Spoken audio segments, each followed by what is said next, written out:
There we go. Incredible evening. All right.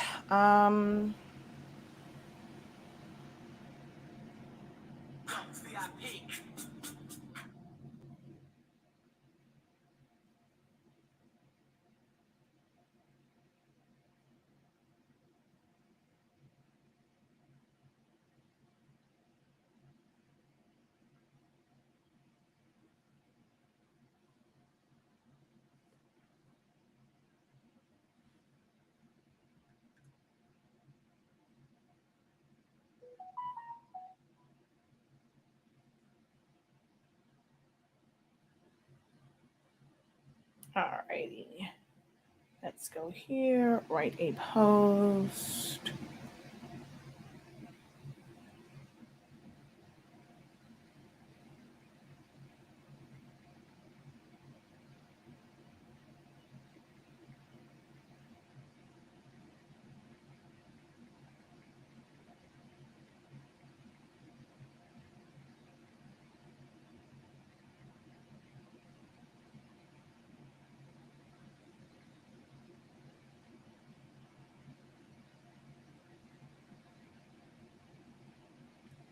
All right. 1 second.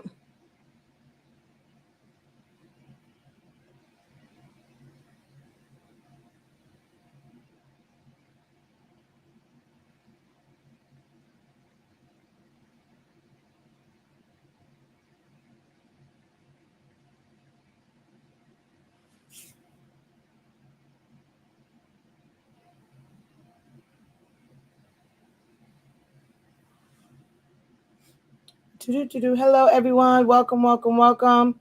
Go ahead and um, say hello as you guys come in. Give the video a thumbs up.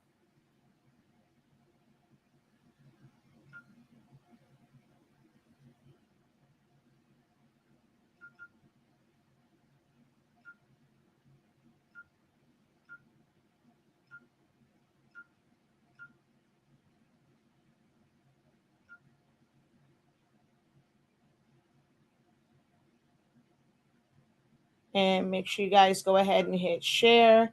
This is going to be a very interesting discussion. Hopefully, you guys will join in on the conversation. All right, now let me go back over to TikTok. All right. Hello, everyone. How are you guys doing?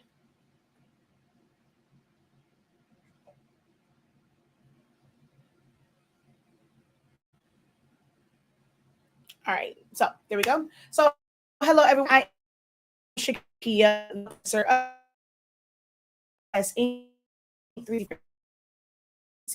and 365 Creative Academy, where I help you unlock your creativity through a wide variety of classes from learning Solar Studio and graphic design. We also have business. Um, the internet's messing up. It's probably, am I blurry?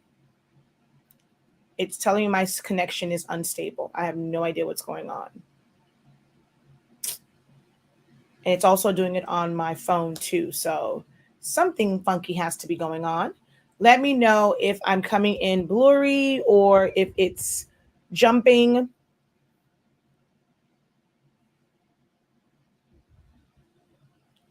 Because I'm not sure. It's telling me it's unstable.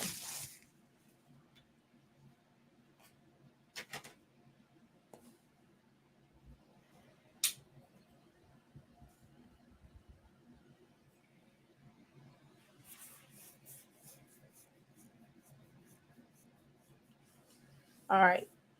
Check one, check, mic check, mic check, 1 2 1 2. Is the video blurry or is it stopping? Is it buffering? Let me know. I'm gonna move around to see if it's messing up.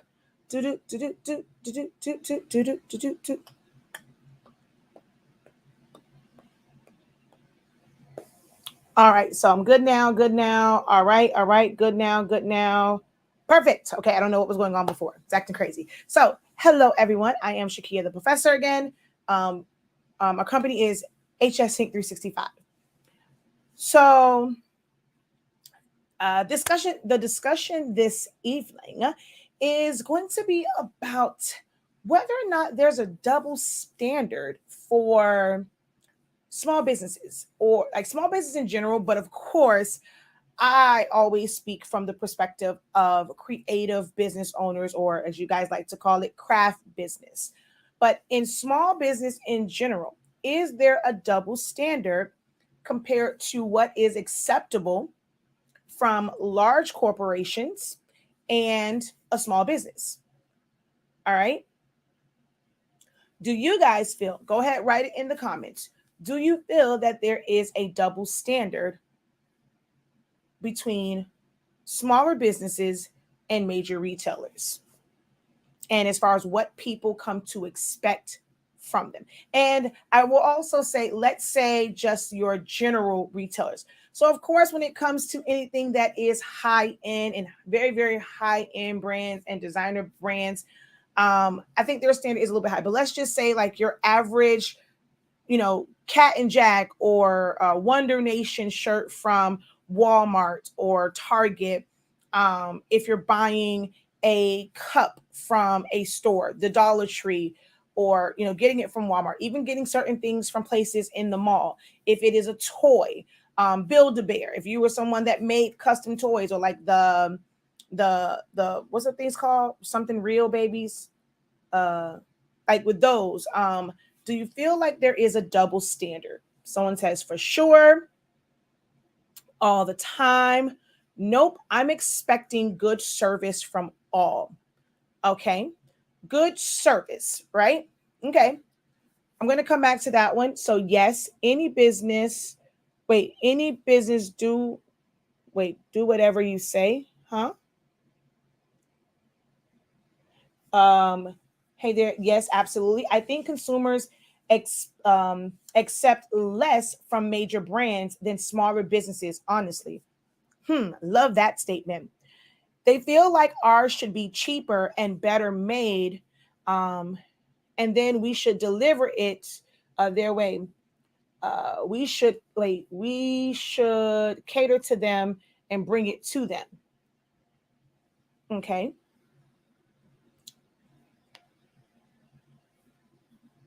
Discounts are expected, but not from bigger businesses. I don't know, those babies that look like real babies, and like reborn. I think that's what it's called. Is it called a reborn baby? I think. Like if you make those compared to like getting a doll from the store and things like that, and be Johnny on the spot. Okay. So we're talking more so from like I see like the discounts, they expect more from smaller brands than they do regular brands. So I have a question. Here's my second question to you guys, right?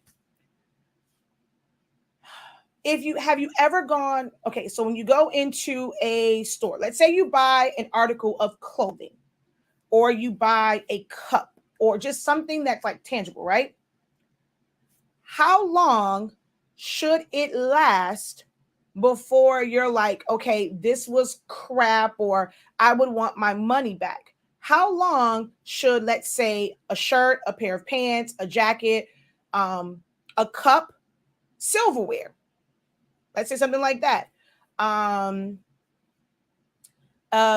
picture from the store, like for artwork for your house, any of that, how long should it last before, let's say if something happens to it, you're going to be like, oh, heck no. And if you're the one that, if you're someone that like you take it back and you want your money back, how long should it last?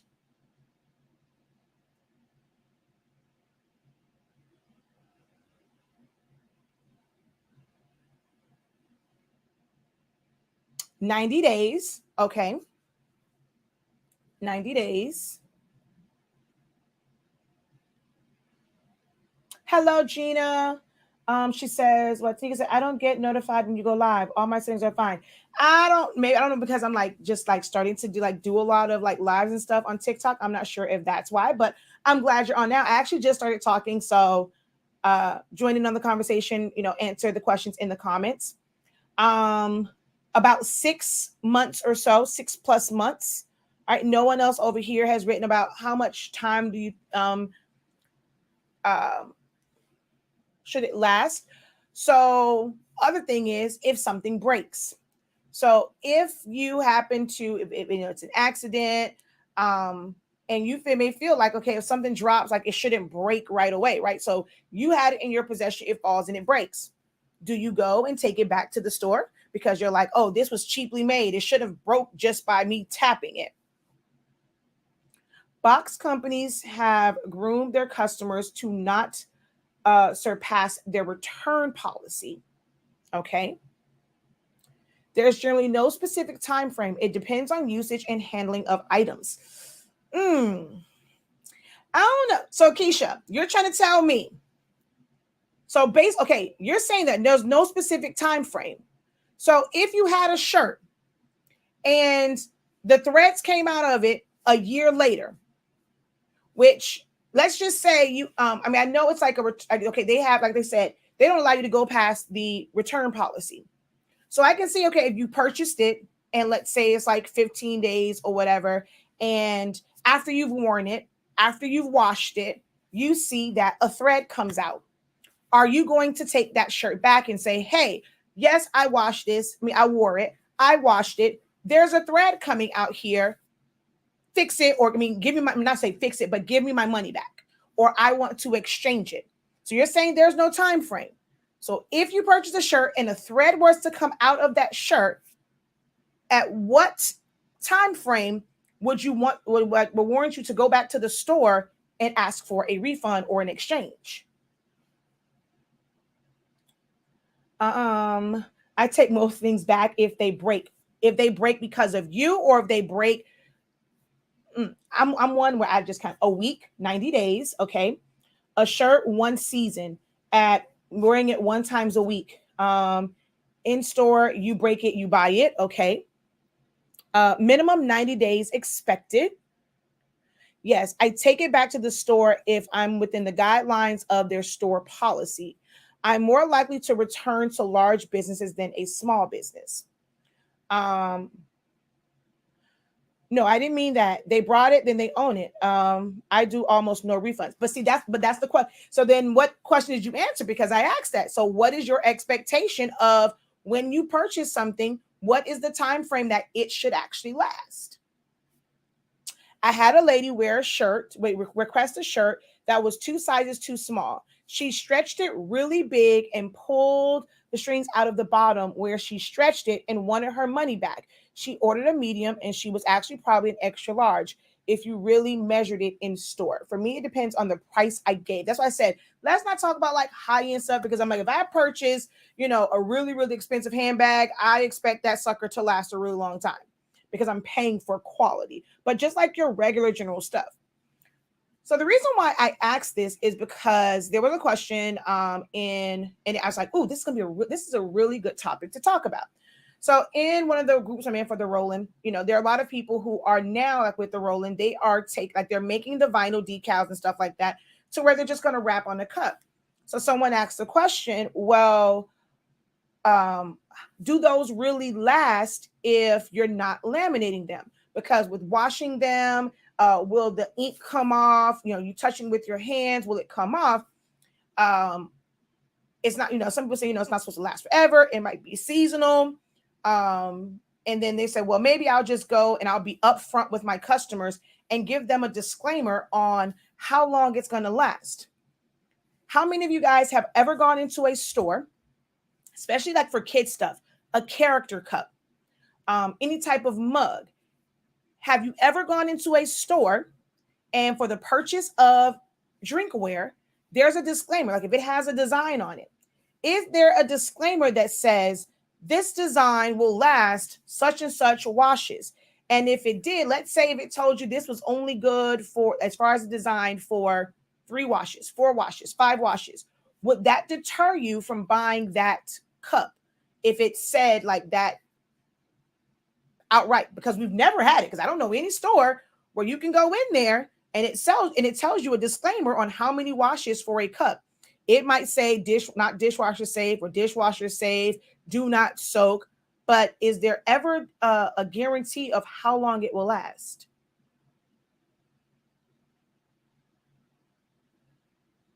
So I'm not buying it, right?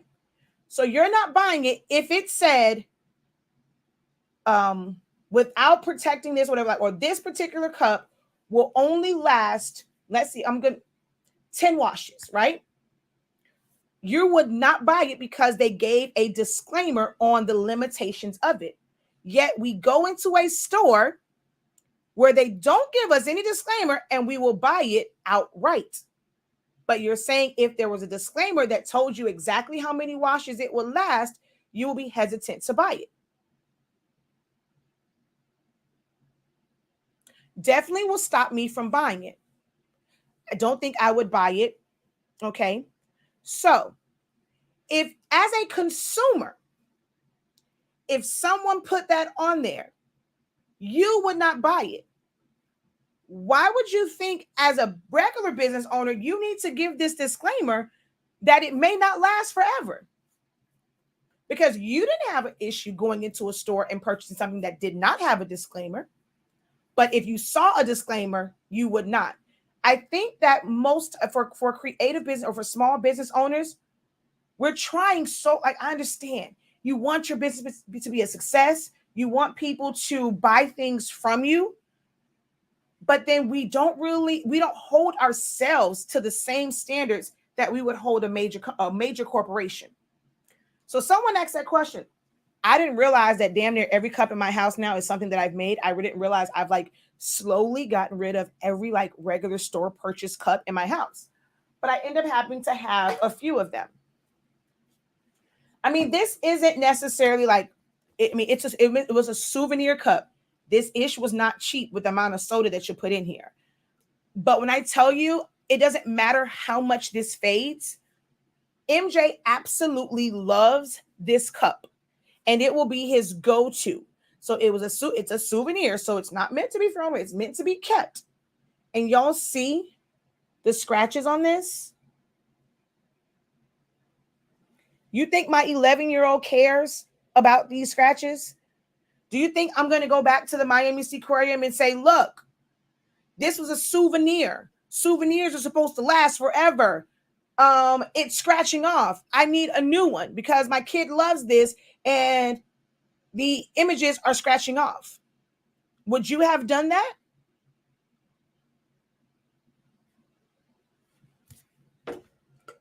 This one was my niece's. This is Disney. But look at it. And she doesn't use this one quite often. It's like more so like when she's over here. But look at this.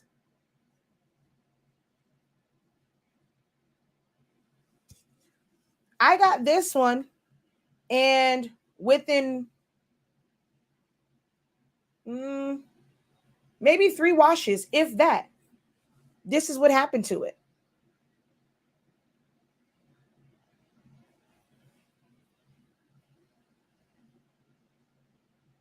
This doesn't last forever.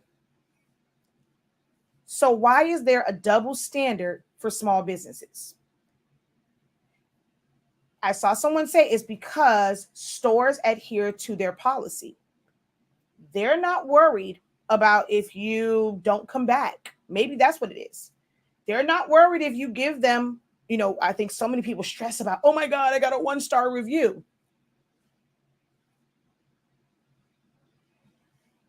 Why is there a double standard for small businesses versus large businesses?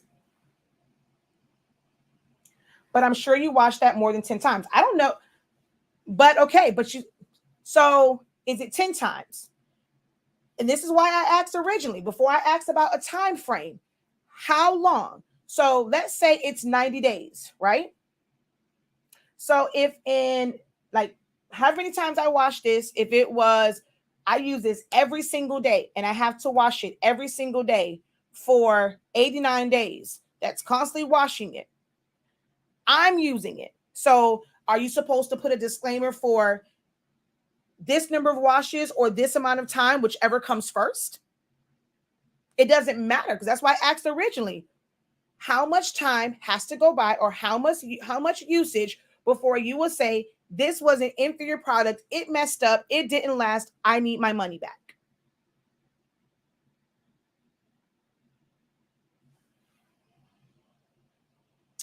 I let people know handmade items have small imperfections and include care instructions. Have you ever purchased something from a big box store that had small imperfections? Did they give you a disclaimer? Did they give you a warning? Why is I'm trying to get to a point here, but it's not even others holding us as small business owners. Sometimes we hold ourselves to a higher standard because, like, oh, I'm a small business, I have to do more in order to make money. So let's say everyone felt that way. But now when we get to this corporate level, and I'm not saying to just do bad business. That's not what I'm saying at all. We should always put our best foot forward.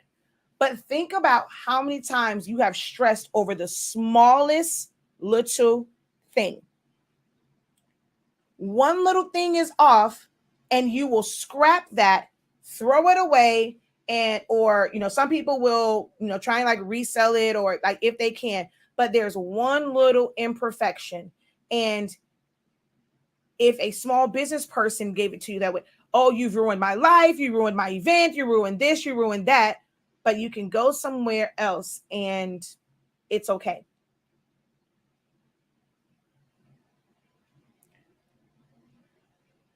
That's the thing. Consumers don't do, well, guys, after business, business, but small businesses, please believe they are. They have enough volume to make up for those. Okay.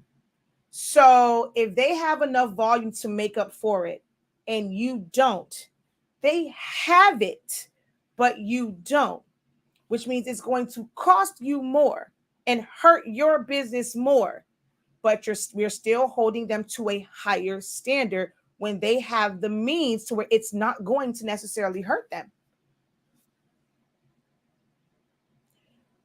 Okay, last more than 3 washes in your opinion. Some have on wood items, it's honestly dependent on the materials. I don't do all of that. I have a whole bin full of them, preach, because consumers expect so much more from small businesses. Very true. All right, so over here, let's see what we're talking about over here. He's enjoying the cup. Exactly. He does. MJ does not care. When I tell you this is his favorite cup, this one and one of his heat cups, and will wear this cup out. And when we tried to throw it out, he had a whole fit. Most kids don't care. And especially you're selling kid items, kids are going to be rough and tough on things. But is it you're worried about, a parent coming back and it's like a kid did this, and like Zani Mani will scratch at stuff. So because your kid is rough with something, is the small business owner who sold the cup at fault because your kid is supposed to be kid proof? There is no regulation. There is no law, or like for certain things, there's certain things that have to be kid proof that are harmful. There's nothing that says you have to kid proof a tumbler to where when they go, they scratch it, they drop it. You know how many times Zani drop stuff? He has an iPad. If we don't go and put a cover on it and he drops it, I can't go and say, look, I paid way too much money for this iPad. It shouldn't be breaking. You should have gave me a disclaimer that said, do not let your 4-year-old have it, because if they throw it down, like there was no disclaimer that says iPads aren't made for 4-year-olds who are going to have a tantrum and throw it. So am I supposed to hold Apple accountable because they didn't tell me that this wasn't 4-year-old proof?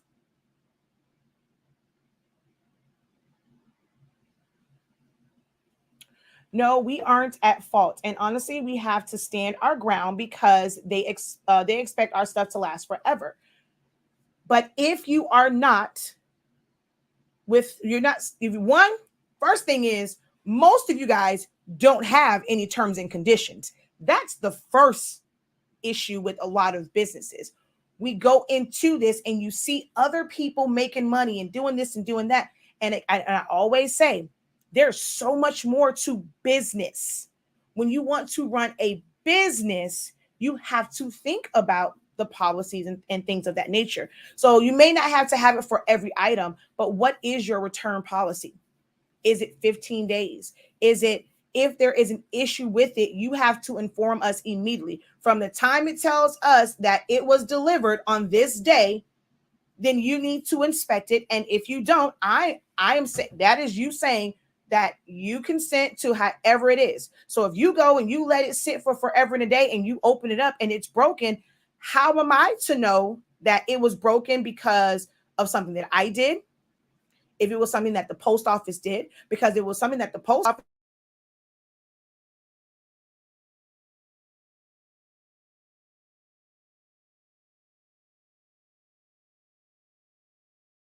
oh, I just opened it, and then you immediately like they're demanding a refund. But we're so afraid of people going on social media and bashing us or getting a 1-star review that you're going to bend on your policy. But they don't always do that when you go to the store. Okay, you can request a manager. And how many times have you gone ahead and experienced where that manager says, well, I'm sorry, this is our policy. There's nothing that we can do about it. Now you're going to have some who's like, look, I don't got, because I know at the arena I've done that. I ain't got time for this. This ain't none of my money. You're not going to cuss at me. Baby, you want an extra soda or you want a this, you want an extra hot dog with this? Because what I'm not going to do, this energy right here just don't work for me. And I don't get paid enough for you to yell at me. I'm going to need you to find a number of the corporate, call them and yell at them. I ain't got time for it. But we don't, a lot of small businesses don't have their policies listed. So where even if they choose to not read it, it's still listed. And you have to stick to it. You have to train, like someone said, they're training their consumers that we can't do anything after this time frame, and they stick to it. You can get in our face, you can fuss. I mean, we had somebody here, they beat the whole UPS man up. I'm like, well, dang, because he could not return something. He literally pistol whipped this guy because he couldn't return something to Amazon. It's like, are you serious? Must have policies in order. Reference the policy, and that's unfair. Customers are I've never liked that saying. I do not stand by that saying. Customers are definitely not always right. Customers want what they want, but you can't dictate my business. As long as I have done everything that I'm supposed to do in providing your service or providing your product, I've done my part. Let's see. I expect to get good use if care instructions are followed, whether from a large or small business. How many businesses really give you care instructions other than the little tag that says don't bleach, no, tumble dry, or don't dry, or don't, what is it, tumble dry or whatever? Other than that, who is really giving you like for a shirt or for most like cups? If you just go into the store, some of them have like the little leaflet in there, but it still isn't like that detailed. It'll just be like hand wash only, dishwasher safe, not dishwasher safe. But it doesn't tell you if you continue to wash, if you only hand wash, this should last you a year. They're not that detailed. So what I'm saying is it's okay to have I guess you can say care instructions, or give like things such as dishwasher, or dishwasher safe, hand wash only, do not soak. Simple things like that, yes. But why would you hurt your business by saying we can only guarantee this for up to 20 washes? You can, if I use this every day in 20 days. So 20 washes can be 20 days, less than a month. So if I use this mug every single day, because it is my favorite mug, I use it every single day. And after day 20, it starts peeling. It hasn't even lasted 30 days. So what is 20 washes? 20 washes over 6 months, 20 washes over a year, 20 washes over 2 years, 20 washes over 3 months, because I can go through 20 washes in less than a month. And if that's all you guarantee me, so in a month, this is going to look like this is going to look crazy. And they're going to feel like, well, it was custom, and I paid you way too much money for it to be messed up in 30 days. Well, I told you 20 washes. If you wash it every day for 20 days, but how well is that going to go over with your customers? How well do you think that's going to go? How well do you think that's going to go over with your customers? No return, give credit. You do know. Let's talk about this whole give credit thing. You might as well do the return. If you give them a credit and they come back and they purchase something, you're still not getting the money for it. There is no guarantee that they're going to buy more things to where it covers that credit. So I don't understand how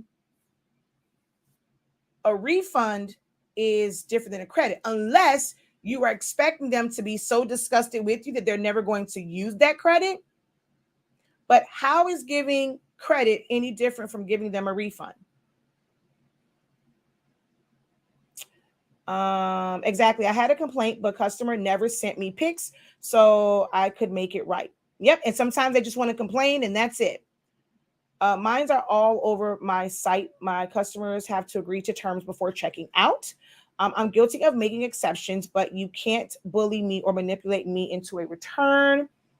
No guarantees, man. Setting yourself up for failure. Nope. No credit. Exactly. No return. Let's see. If it's my fault, I don't take it back.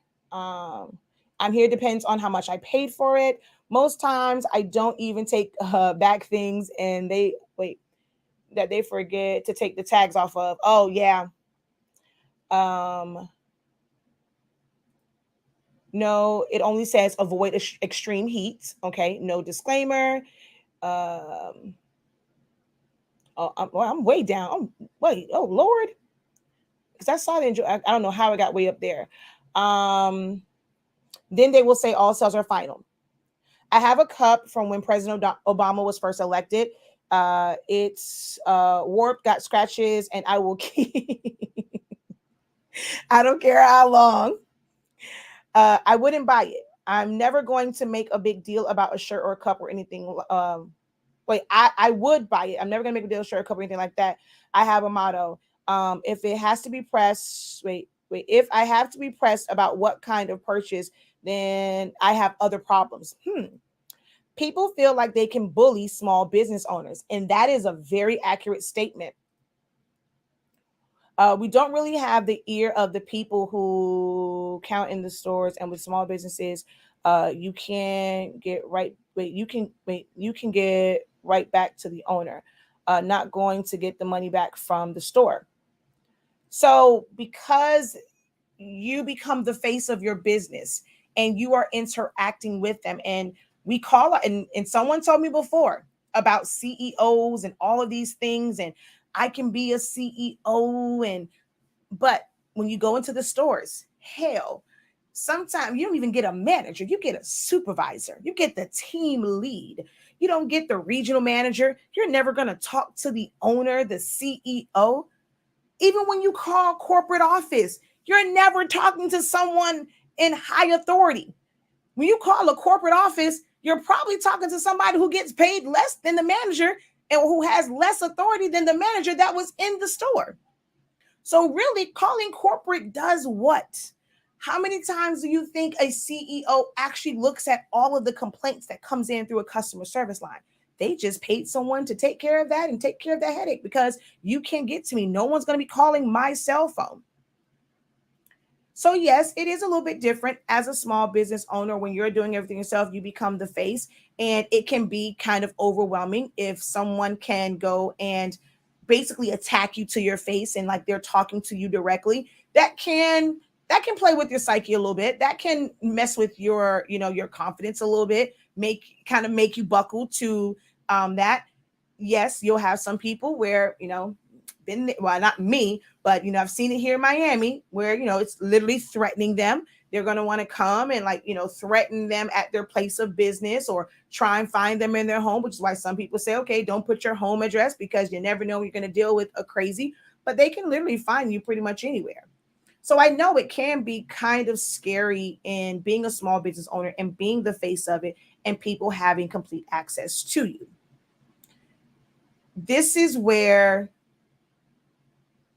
if we're running a business, so for me, although we have a product, I am what my business is. It's me. It's the teaching. I don't have this university or thing where I have other instructors. It's me. When most times when people have an issue at a college, and there's a lot of different people you have to go to before you get to the dean of students or the president of the school before it gets to them. You got a lot of people to go through because that's a business. And I'm not saying what we do and what you guys do is not a business, but you have to start thinking like major corporations and major businesses. Oh no, y'all are going to go dead over here on TikTok. Hold on. For every 20 happy customers, only 1 to 2 will leave reviews. That one unhappy yells the loudest. And here we all are working for Walmart. We are customers and employees. I don't know why people have, hold on, because y'all gonna get cut off. 1 second.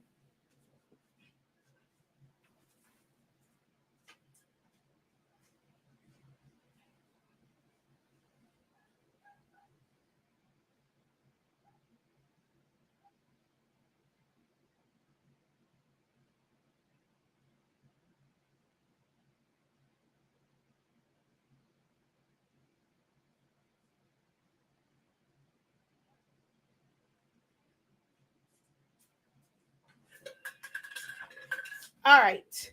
Sorry. Had to go get my charger. If not, y'all were going to go bye-bye over here on TikTok. All right. There we go. Okay. So, are y'all muted over here? No. I think it's because small businesses are prone to being blackballed. One bad post may make or break their business. I had food poisoning from McDonald's and was back in 2 days. So I only return things if on purchase there's a problem. After that, it is what it is. Expensive things, I get warranties, especially like my printers. They feel small businesses will fix the issue or they'll blast the small business. As a business owner, I don't want a bad reputation. However, I will not be able to please them. A bad reputation is one person saying something negative. Does that give you a bad? What equals a bad reputation? To me, is if it's like it's consistent. But if one person who has a really big mouth or whatever, if they go and they badmouth it, to me, that's not having a bad reputation. Now, if you have built a community and you have a great product, when someone sees that, they're going to come and say, well, I don't know, because I've never had that experience. This was great for me. And you can have people that will come and defend you when that happens. Because everyone can have a bad experience somewhere. Just because someone is like really bold about it, it might even be a big name like person. And sometimes that affects how people view a business. And then there are others who will,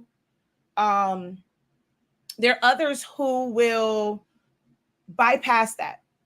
The one thing that I'm also learning and being very humbled is thinking that because there is a negative review that everyone sees it, right? We think that when we get a negative review or someone makes a bad post, in our minds, we think that every person in America, every person in our city has seen that, and now no one's going to want to do business with you. You may go into a shell and you don't want to do anything else. When truth of the matter is, it's only a small portion of people who've seen it. And the reason why I say that is, I like to think that, I like to think that I got a little name in these, these social media, these craft streets, I like to think that everybody know who Shakia the Professor is, and they know about Silaholics Anonymous. I've been doing videos for 7 years. So when someone goes and says, okay, they got a silhouette question, they ain't find nothing on YouTube. Wait a minute, boo. I have amazing silhouette videos. Had someone go and I'm on there and I'm like, my name is on there. I've been on your lives a couple of times. So I'm thinking, you know who I am. Oh, I never heard of you until, oh, wait, hold on. You ain't never heard. So if they've never heard of me, you know what they've also never seen? Any bad reviews on me. They only know what I am presenting in front of them. And then I go and it's like, okay, oh, damn, you've been doing this for how long? Where have you been all my life? I've been right here. I've had YouTube videos. I go and I help people all the time. They don't know about these things. Why do we get our panties up in a bunch when only a small portion of people are going to see that? As long as you keep doing what you're supposed to do for your business, and when you are in front of someone, you are presenting the best part of you, that's all they're going to see. Their first impression of you may not be somebody else's rant because they were not satisfied. Their first impression is what you present in front of them. So if you're still harboring these feelings and you're feeling like ashamed because of this one person's interaction because you couldn't meet their needs, you're now going to affect somebody else's first impression of you.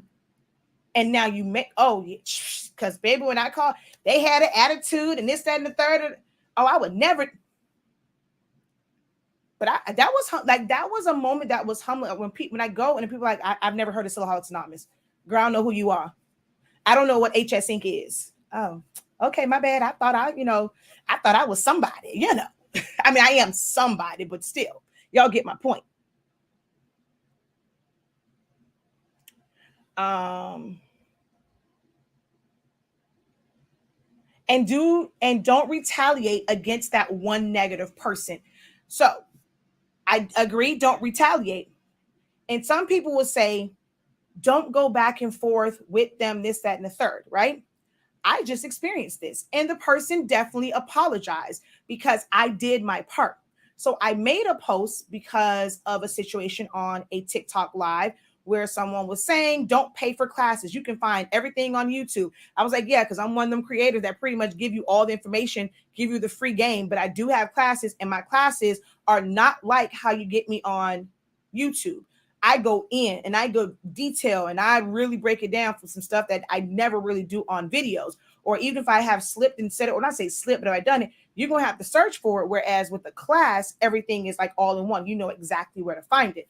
For me, when you're paying for my classes, you're paying for convenience compared to going and doing a random search and not being able to find things. Because if YouTube was that great, being the fact that I literally have a video for almost every single thing, and I have good time. I put too long of a title. Most people put like the clickbait and catch your attention title. No, in my titles, I'm telling you exactly what the heck. I don't have time for those clickbait titles. I'm telling you exactly what it is. So when people say, well, I did a YouTube search and I can't find it, and I'm like, how you didn't? Because I know I got at least 3 videos like that. So you couldn't have done too well of a search, or what keywords were you using when you did that? Because I'm just not understanding how you ain't find my video. But people don't know, like they don't know who you are. Don't stress. I don't stress about it. So she went and she was like, well, I didn't. It was like, well, I don't do, African-American run Facebook groups. Don't pay for classes. You can get it all there, whatever. So I went on there, and it did make me feel some type of way to hear people say that, because I wasn't just speaking up for myself. I know that there are other content creators. I know that there are other instructors in so many different businesses, not just the creative and craft, like for anything where someone is an instructor. Colleges. I don't understand how we are the bad person for charging, because we are just like you. We're supposed to give away the information. Everything that we have worked hard to learn and to understand, people expect you to give it away. Yet you cannot go to any college, university, trade school, nowhere, and get that information for free. You can learn how to fix a car on YouTube for people who are, they just are content creators. While they're working on their car, they're showing this, they're showing that. But you still have schools that you have to go to learn how to fix a car, how to do auto body work. I can go right now and find a video about how to insert an IV. But does that mean that I'm not supposed to go to school for that? So I don't understand, again, double standards. It is okay for a college to charge you money for learning graphic design, but they have specific programs that they want to teach from. And a lot of the times it is the most, this is the premier brand, Adobe. right? You go to school for graphic design. One of the first things you're going to learn is Adobe, whether it's Photoshop, Illustrator, Lightroom, and things like that. But Silhouette Studio is just as good of a like beginner vector software. Affinity Photo, Affinity Designer, Corel Draw. But when someone goes and says, I'm going to teach you this, which because in our mind, it's something that's only craft. Oh, you shouldn't be charging for that. You should be no, my time is valuable. You want me to take time to actually help you one-on-one or to walk you step by step, but I'm not supposed to get paid for that. But if I am making shirts, I'm supposed to show you. But if I show you, then I don't have time to make my shirts. If I'm teaching you for free and it's taking up all my time, how am I supposed to make a living? I'm helping you make a living because now you're going to go and you're going to take that, what I taught you. You're going to go sell some shirts, some tumblers, some classes, some blanks, some this and the third. But, oh, I'm supposed to pay it forward and I'm not supposed to charge for classes? How does that work? So then, I went on there and I was talking about that situation and someone said, well, I got burned by you. I didn't get a refund for a class that I didn't have access to. Now, here goes back to that, thinking that you have access to a small business owner because you see them on social media. Yes, you guys see me all the time on social media. I have Shakia Lavelle, which is my professional persona as far as having a regular Facebook account because some groups don't allow pages. But it's still technically, you have to be on the friends list. So it's like, okay, y'all think we friends now. You kind of contact me, whatever, and you want to contact me through my inbox. But you purchased the class on my website. And on that website, there is a chat. Our email is there. I did not receive any correspondence through that email. I'm sorry. My phone number is also on there. And there are several people that can tell you they will call that number and I'm the one that answers, or I'm going to be the one that calls you back. So on the site, the professional site that you placed this order at, and you had an issue and you could not gain access to it, you had my phone number, our email, and the inbox. At this time, we are not friends on Facebook. You did not even inbox my Facebook business page. You sent Shakia Lavelle a message.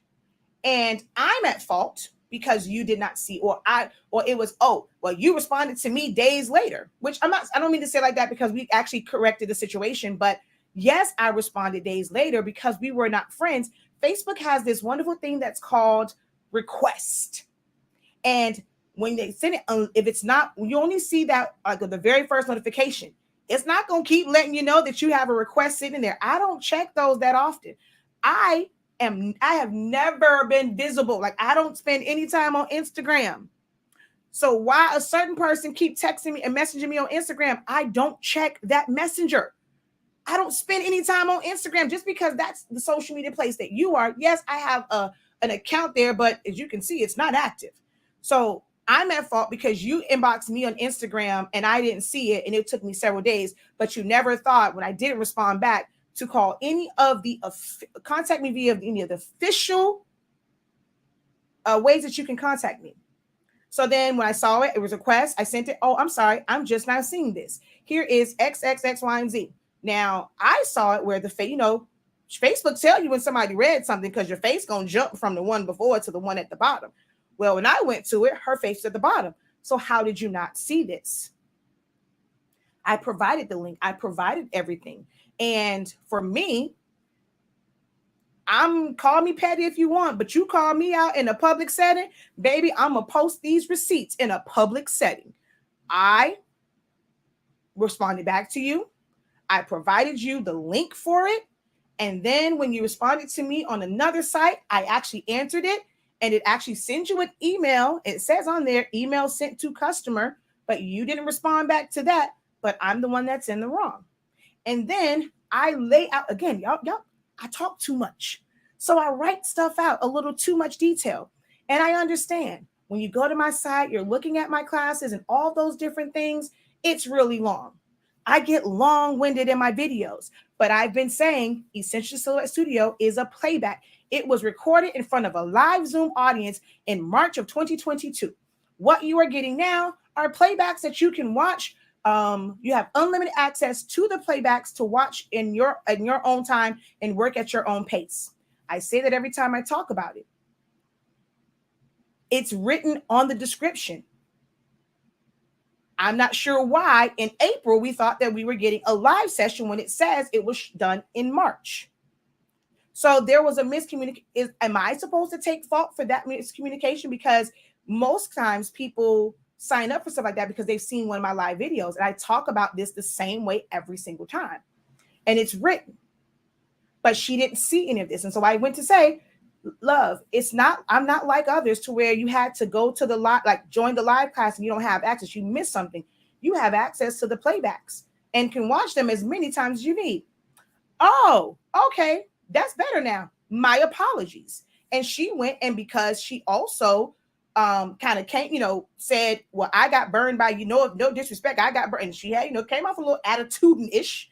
She came back and she also apologized. And I respect her for doing that, because you tried to call me out in public instead of, okay, when you saw it, if you had an issue, maybe try and reach out to me again, because maybe this brought up to your remembrance. Oh yeah, I didn't get my refund. I didn't have access. Let me contact her.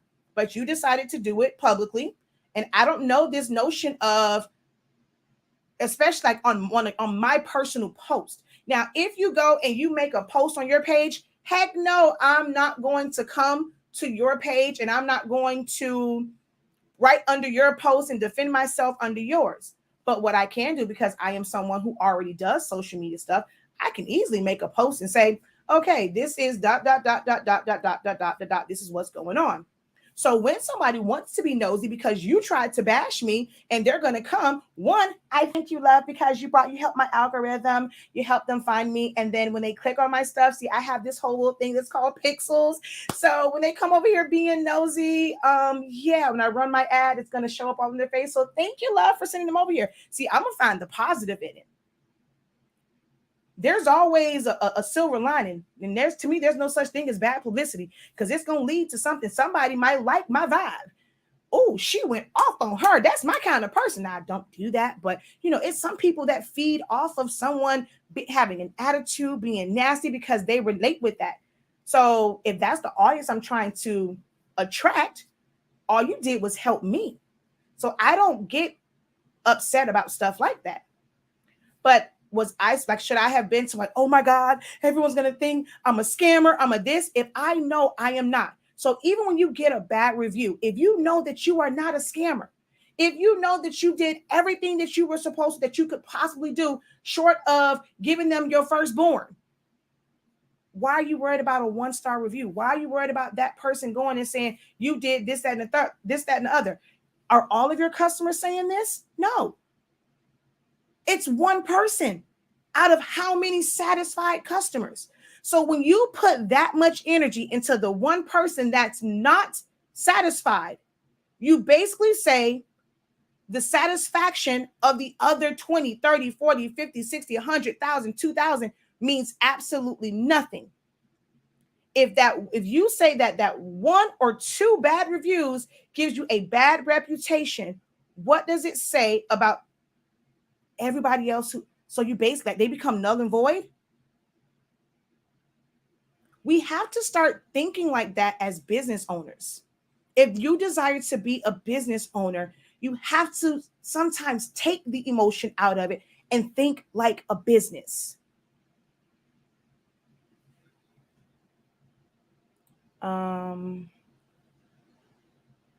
Unless your Meta allows messaging, you won't get it. I don't use IG either. She wanted something free in the beginning. I had the weird live alert on YouTube the other day. Remember, I was so confused. Oh, I know. And I still have to get back with you too. People do not read. Eric was just talking about this. Most crafters jump from project to project. In this community, most people lift each other up. Exactly. Let's see. Oh Lord, I'm missing a lot of comments. Oh Lord, my bad, y'all. I'm so far down. Well, so far up.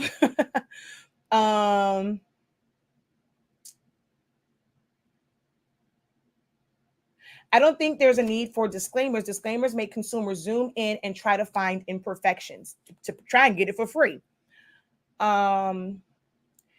If you have a website, you should have terms and conditions outlined. Even if you don't have a website, if you are conducting business, even if you're going to send them this terms and conditions, if it's a screenshot of it or you type it all out, it's in your notes. I don't care if you have a website, if you're conducting business via text message, inbox, email, however you are communicating with that particular customer or client, those terms and conditions should be sent to them. I don't care if it's via text message.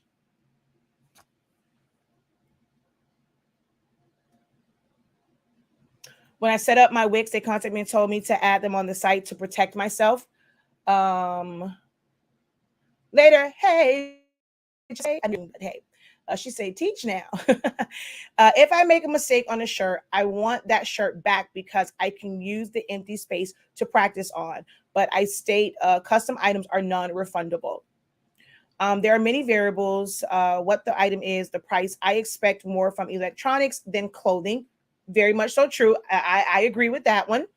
I act like I run a large business. My sister and assistant handle all communications. I step in on escalations only, which has not happened yet. I hate that people think that problems should be solved in the public square. Preach. And she says, so true.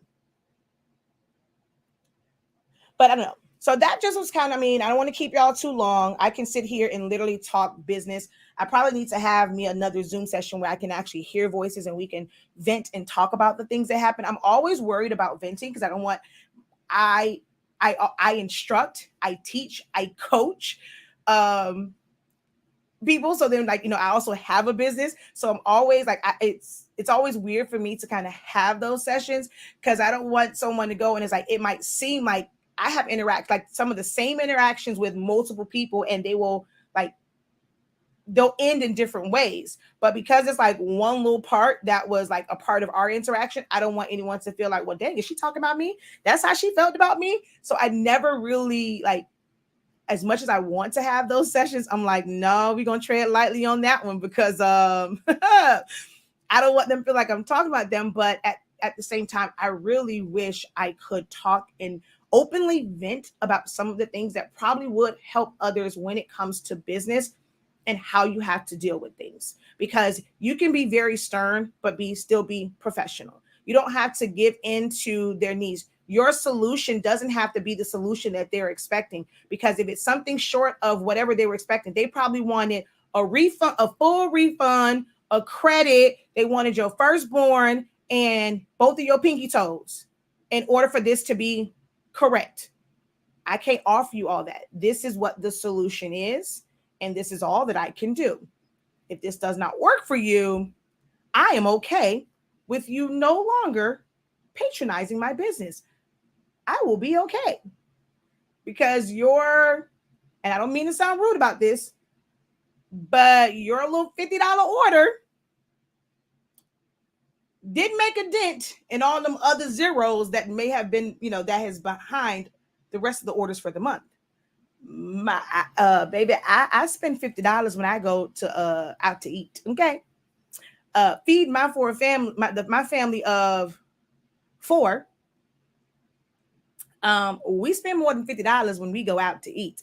I just spent $60 at Taco Bell the other day. So that ain't really hurting me. So I'm okay if the next time you need this product, you don't come here and you go somewhere else.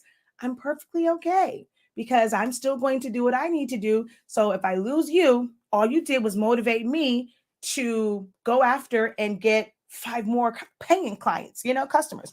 So I'm okay. And we have to normalize being okay with every customer or every interaction, someone walking away to where they may not have gotten the results that they want, but you handle it to the best of your ability. I needed your motivation today. Oh, yay. Glad you got on.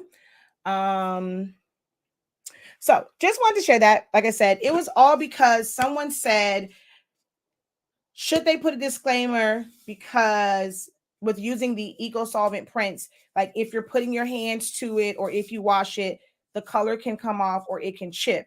And it just made me think of one. I really went to go look for MJ's favorite cup and the fact that this thing is all scratched up and he don't care. And then I found my niece's own, and I'm like, and this is hello, this, they got plenty of money. Why didn't they make this tumbler or this cup kid proof? I mean, look, it's a whole big like this weird scratch thing. I have no idea how this happened. Let me see. Can you see it? Like, I have no idea. Got gouged like this, and then it's all like messed up. Wait, hold on. Wait, where's the camera over here? You see? Wait, where is it? Going across there? I have no idea how that even happened on there, and it's deep too. I don't know if it got burned on something. I don't know, but it's all scratched up. And this laxative, I got this. I mean, now it's really, really old. I mean, it hasn't broken. MJ is 11. I think I got this when MJ was maybe 2, 3, somewhere in there. I mean, it's not even broken. I mean, the stuff came off, but I know what the heck it says. I mean, it's really bad on this side, but I still know it says I love MJ and I still love drinking from it. I don't like drinking from it as much because I don't have one that says I love ZI, but I need to make myself one, but I still love it. It was not for him. I didn't get this personalized. This was in the store. I think this was for either Michael Jordan or Michael Jackson, but it had my baby initials on it, so I wouldn't purchase it. And I mean, it scratched off and I wasn't going back to where I got this from. One of those like either Ross or Marshalls. It's like one of those places I got this from. TJ Maxx, one of those. I got it from there and I wasn't taking it back. I mean, it came off. I mean, it came off damn near immediately, but it still scrapes off. But I didn't expect this to last forever. I mean, I'm glad the cup itself lasts forever, but not the design on it. And then it's like, what are they paying for? The longevity of it or the fact that you customize? Like, dude, you know, you can't go in the store and get this. This mug right here, you know how many other people have this I love MJ mug? But then when you're making something that is one of a kind for them, it's about that part of it. And it still shouldn't necessarily last forever. Things have expiration dates on it. Food has expiration dates on it. If you leave it in the refrigerator too long and it goes bad, you can't go and say, well, dang, why this didn't last that long? I want to take this back to the store. Now, if it was just messed up to begin, as soon as I opened it, yeah, I'm going to take that sucker back. If it's within, of course, their return policy, like their return side, the return time. But I've had stuff where, okay, dang it, I waited too long. It's bad. It's just going in the garbage. Every day we waste money as consumers. But we don't mind wasting money on stuff that came from retailers. But if it's a small business who can't afford to really give that refund back, or even if they give a store credit, it's still taking a hit. We put more emphasis on them. And I'm gonna also step on some toes with this statement. It's crazy to me that my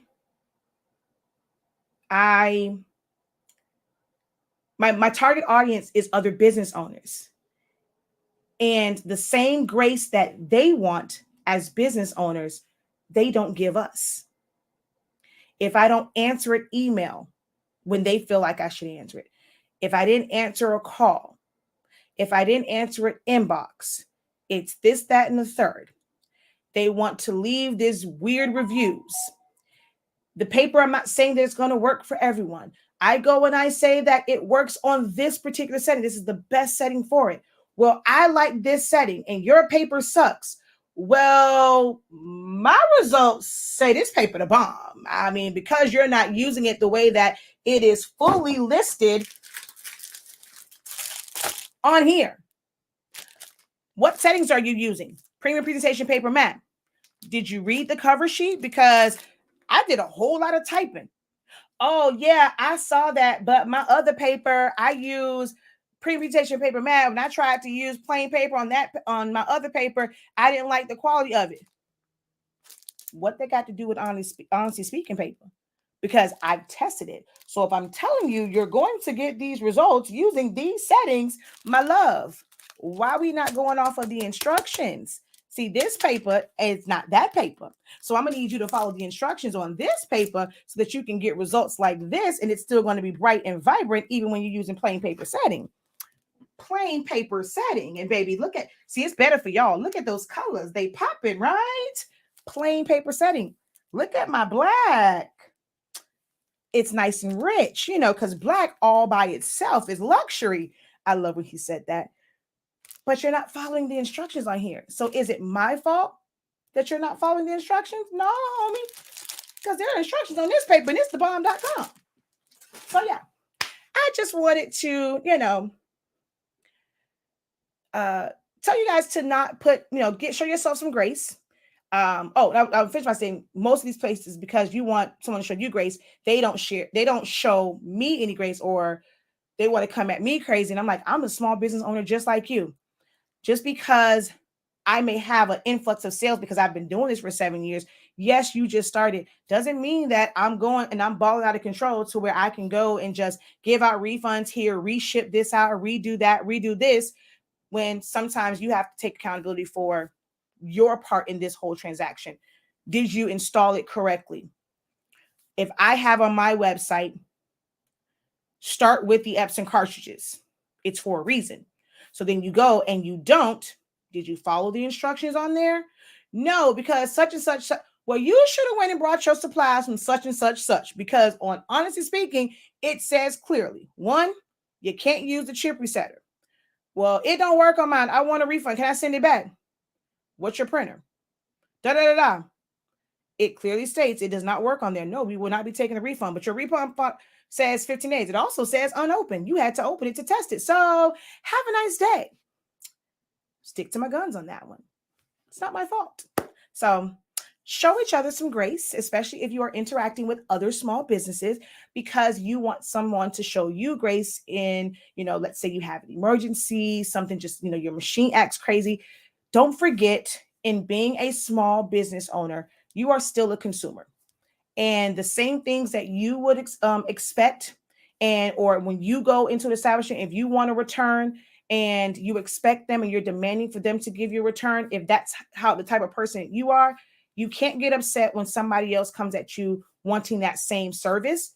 If you want to be treated like a big business, or you want to get to that level. See, a lot of us want big business profits, but we don't want to operate like a big business. And that's where you guys, or we, I'll put myself in it, have to take accountability for how we conduct business and what our expectations are in business.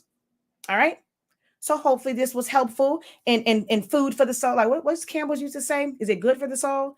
Was that the slogan for Campbell's? Good. Or was it good for the soul? One of those. But hopefully this was helpful for you. It was enlightening and eye-opening for you. Maybe it will make you think about, if you don't have terms and conditions, getting started on that today. Maybe it will help you think about how you conduct business and how you interact. And if you being the face of your business and people coming at you directly is a trigger, or it's something that you won't be able to handle, maybe then you need to look at having someone be more so the face, or having customer service where you are not the person that's dealing directly with your customers. All right.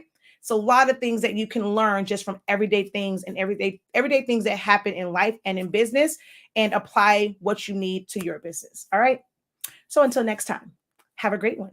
Continue to unlock your creativity and be incredible. Peace.